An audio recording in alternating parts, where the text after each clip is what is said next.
ሩሲያ የዩክሬኗን ሉሃንስክ ክልል ሙሉ በሙሉ መቆጣጠሯን አስታውቃለች። በጦርነቱ ስልታዊ ጠቀሜታ እንዳላት የሚነገርላት ሉሃንስክ ሩሲያ ከዩክሬን ጋር ጦርነት ከጀመሩበት እንደ አውሮፓውያን አቆጣጠር 2022 በኋላ ሩሲያ ከያዘቻቸው 4 ክልሎች መካከል አንዷ ሆናለች።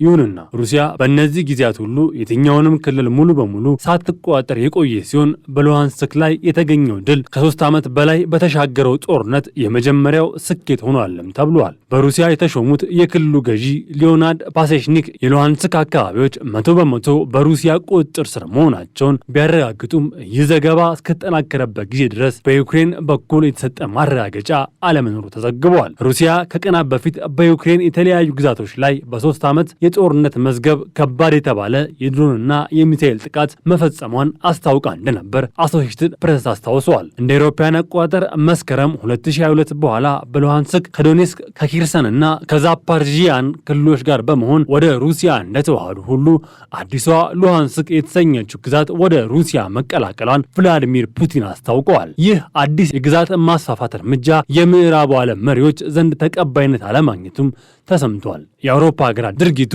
ህገወጥ እንደሆነ መናገርን ጀምረዋል ሲል ኤፒ ኒውስ ዘግቧል። አብዛኛው የዓለም አቀፍ ማህበረሰብ እውቅና አልሰጡትም። ለሉሃንስክ ግዛት ለመጀመሪያ ጊዜ በሩሲያ የተሾሙት ባለስልጣን ፓሴሽኒክ በሩሲያ መንግስት ቴሌቪዥን እንዲህ ብለዋል። የሉሃንስክ ሪፐብሊክ ግዛት ሙሉ በሙሉ ነፃ የወጣ ነው 100% ሲሉ ተናግረዋል። የሩሲያ መከላከያ ሚኒስቴር በበኩሉ ስለ ነገሩ እውነትነት ማረጋገጫም ሰጥቷል። ዩክሬን በአንጻሩ በትናንትናው ዕለት በሩሲያ ላይ ከባድ ጥቃት ማድረሷን ኤፒ ኒውስ ዘግቧል። አንድ የዩክሬን ጦር አውሮፕላን በሩሲያ ውስጥ የሚገኝ የኢንዱስትሪ መንደር ላይ ጥቃት ማድረሱም ተሰምተዋል። በሰኔ ወር ላይ ከፍተኛ ቁጥር ያላቸው የሩሲያ የበረራ አውሮፕላኖች ጥቃት ከተሰነዘሩ በኋላ በዩክሬን በኩል የደረሰ ጠንካራ ጥቃት እንደሆነ በአየር ድብደባው በርካታ ጉዳቶችና እሳት ቃጠሎች እንደታዩ ኤምኤስ ኒውስ ዘግቧል። የዩክሬን ጦር አውሮፕላን ከዩክሬን 1300 ኪሎ ሜትር ገደማ ርቆ በሚገኝ የሩሲያ ኢንዱስትሪ ከባቢን መምታቱን የተዘገበው የዩክሬን ፕሬዝዳንት ሩሲያ በሰኔ ወር በዩክሬን ላይ ከፍተኛ ቁጥር ያላቸውን የድሮን ጥቃቶች በከፈተችበት ጊዜ ውስጥ በዩክሬን በኩል የተደረገ የአየር ላይ ጥቃት የበረራ ቴክኖሎጂን እድገት በማሻሻል ላይ ትኩረት መደረጉን ተከትሎ የተገኘ ድል ነው ሲሉም ተናግረዋል። የዩናይትድ ስቴትስ መሪነት በቅርቡ የተደረገው የሰላም ድርድር ግጭቱን ለማስቆም በተደረገው ዓለም አቀፍ ሙከራ ምንም አይነት መሻሻል አላመጣም። ይህም ሩሲያም ሆነ ዩክሬን ወታደራዊ ሀብታቸውን እንዲያሳድርጉ መንገድ ጠራጊ እንደሆነም ተዘግበዋል።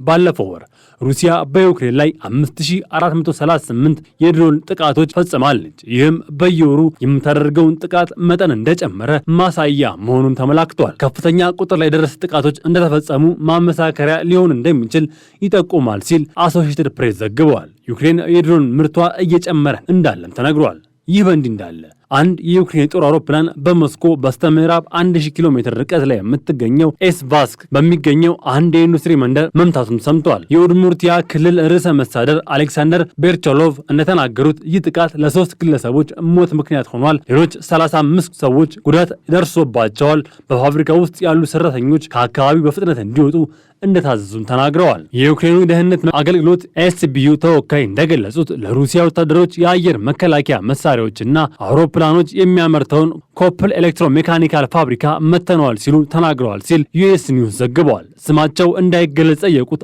አንድ የአካባቢው ባለስልጣን ለዩኤስ ኒውስ እንዳሉት በፋብሪካው ህንፃዎች ላይ ቢያንስ 2 የቀጥታ ጥቃቶች መመዝገባቸውን ተናግረዋል። ዩክሬን በሩሲያ ግዛት ውስጥ የሚገኙ የድሮኖች ማከማቻ ህንፃዎችና የሎጂስቲክስ ማዕከላት ለማጥቃት ረጅም ርቀት የሚሰሩ ድሮኖችን ለበርካታ ወራት ስትሰራ መቆየቷን ተዘግበዋል። የዩክሬን ፕሬዝዳንት የሩሲያ ጥቃት እየጨመረ በመምጣቱ የዩክሬን የድሮን ምርት እንደሚያድግም ገልጸዋል። ትኩረቱ በኢንተርሴፕተር ድሮኖችና በረጅም ርቀት አድማ በተሰሩ ድሮኖች ላይ መሆኑን ሰኞ አመሻሽ ላይ በቴሌግራም ላይ ጠቅሰዋል። ይህም በጣም ወሳኝ ነው ሲሉ ገልጸዋል። በሀገራቸው ላይ በሚሰነዘረው ጥቃት የድሮን አጠቃቀምን ለማሳደግ እንዳሰቡ ተናግረዋል። በቀጣይ ሀገራችንን የምንከላከልበት ጠንካራ እንቅስቃሴያችንን ዓለም ይመለከታልም ሲሉ ተናግረዋል። በአንጻሩ አሜሪካ ወታደራዊ እርዳታዎችን ከገመገመች በኋላ በቀጣይ ለዩክሬን ቃል ገብታ የነበረውን አንዳንድ የጦር መሳሪያዎችን እንደማትልክም ገልጻለች። አሜሪካ የራሷ ጦር መሳሪያዎች ክምችት በከፍተኛ ሁኔታ ቀንሷል በሚል ስጋት ምክንያት ወደ ዩክሬን አንዳንድ የጦር መሳሪያዎችን መላክ ማቆሟን ባለስልጣናት ገልጸዋል።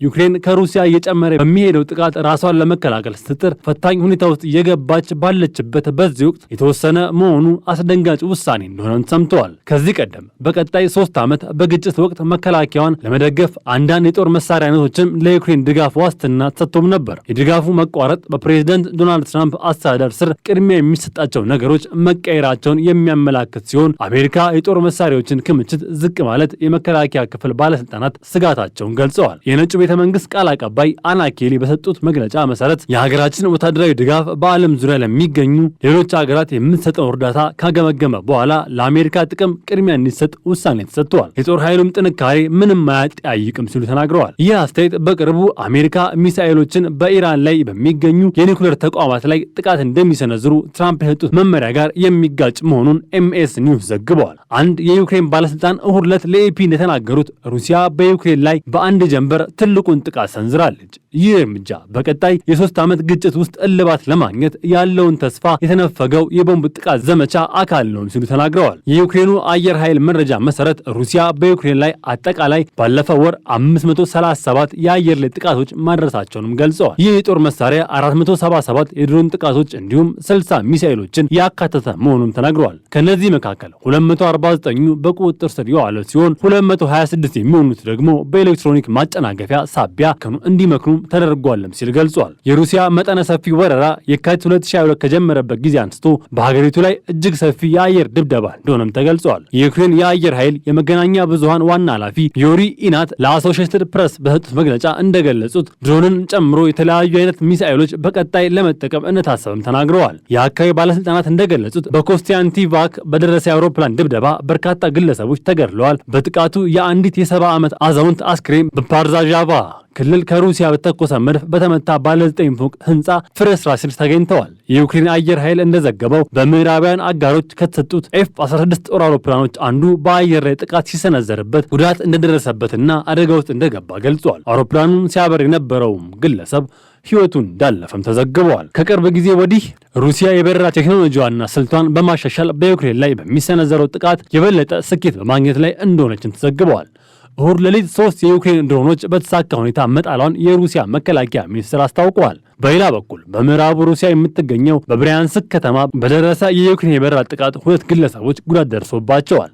የአካባቢው አስተዳዳሪ አሌክሳንደር ቦግማዝ እሁድ ጠዋት በደረሰው አደጋ ዙሪያ ማብራሪያን ሰጥተዋል። በተጨማሪም 7 ተጨማሪ የዩክሬን አውሮፕላኖች በአካባቢው ተከታትለው መውደቃቸውንም አክለው ገልጸዋል። ይህ በእንዲህ እንዳለ በከፊል በሩሲያ ቁጥጥር ስር የዋለው በዶኔትስክ ክልል የምትገኘው የኖቪያርካ መንደር መቆጣጠር እንደቻለች እሁድ ዕለት ሩሲያ አስታውቃለች። በሌላ ዜና ደግሞ የሩሲያው የውጭ ጉዳይ ኃላፊ ሰርጌይ ናሪሽኪን ከዩናይትድ ስቴትስ አቻቸው ሲአይኤ ዳይሬክተር ጆን ራትክሊፍ ጋር የስልክ ውይይት ማድረጋቸው ሮይተርስ ዘግበዋል። ፑቲን ሞስኮ ለአዲስ የሰላም ድርድር እንደተዘጋጀችን ተናግረዋል። የሰላም በሩ የተከፈተ ሲመስል ሁለቱ ዞኖች ድጋሜ የግጭት በራቸውን ወለል አድርገው እየከፈቱት ይገኛሉ። ንጹሐን ዜጎቻቸውንም እያለቁ ይገኛሉ።